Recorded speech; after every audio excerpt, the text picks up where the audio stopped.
बिस्मिल्लाहिर्रहमानिर्रहीम। अस्सलाम वालेकुम किसान भाइयों, उम्मीद है आप खैरियत से होंगे। हम अक्सर आपको मायूसी वाली खबरें सुनाते हैं, लेकिन मैंने सोचा कि आज आपको अच्छी खबर सुना दें। आपको बता दें कि हमारा ग्वाला इस दफ़ा जीत गया है और गवर्नमेंट ने एक जो इम्प्लीमेंट कर दिया था लॉ, मिनिमम पैस्चराइजेशन लॉ, उसको हुकूमत ने फ़िलहाल वापस ले लिया है। मैंने एक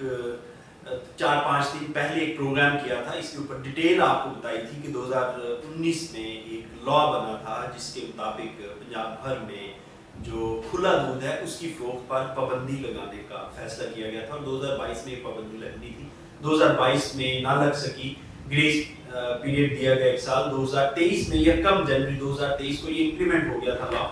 और हमारे ग्वाला एसोसिएशंस वाले उन्होंने भी कुछ प्रेशर डाला, कुछ अपने प्रोग्राम्स किए, कुछ वैसे भी हुकूमत को थोड़ा होश के नाखून लिए हुकूमत ने कि इस वक्त मुमकिन नहीं है, एकदम हमने इंडस्ट्री को तैयार नहीं किया हुआ, तो ये मुनासिब नहीं है इस वक्त लॉ को इम्प्लीमेंट करना। बहरहाल ये लॉ बैक आउट हो गया और मैं आपको बताऊं कि गुज़श्ता रोज़ हम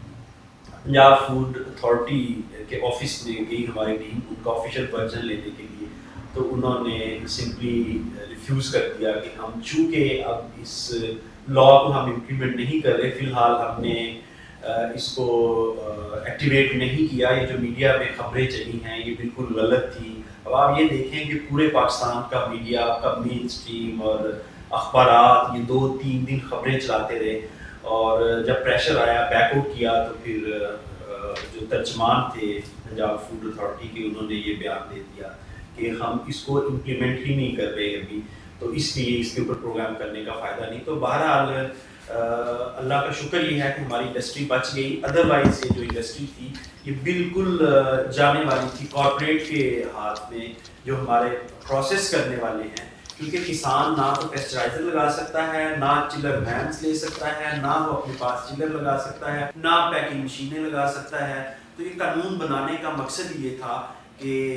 इस सेक्टर को रेगुलेट किया जाए और किसान अल्टीमेटली ये काम नहीं कर सकेंगे और जो लोग ये काम कर रहे हैं कॉर्पोरेट सेक्टर वाले, मिल्क प्रोसेसिंग वाले, उनके हाथों में ये सारा दूध चला जाएगा, किसान का दूध सारा वो लेके प्रोसेस करेंगे और फिर किसान जो है वो उनके रहमो करम पर, जिस तरह बाकी माफियाज हमारे बने हुए इस वक्त, खाद का है, बीज का है, पेस्टिसाइड का है, वीडिसाइड का है, तो ये एक नया दूध का माफिया बनने जा रहा था। लेकिन अल्लाह का शुक्र है कि वो फिलहाल वक्ती तौर पर वो ख़तरा टल गया है और मैं किसानों को मुबारकबाद देना चाहता हूँ कि वो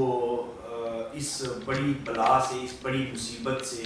बच गए हैं। हमने बर वक्त इसके ऊपर प्रोग्राम्स किए और किसानों ने भी अच्छा रिएक्ट किया, जिसकी वजह से ये फ़िलहाल जो मिनिमम पेस्चराइजेशन लॉ है, यानी दूध को पेस्चराइज करके पैक करके सेल करने का लॉ है, वो इस वक्त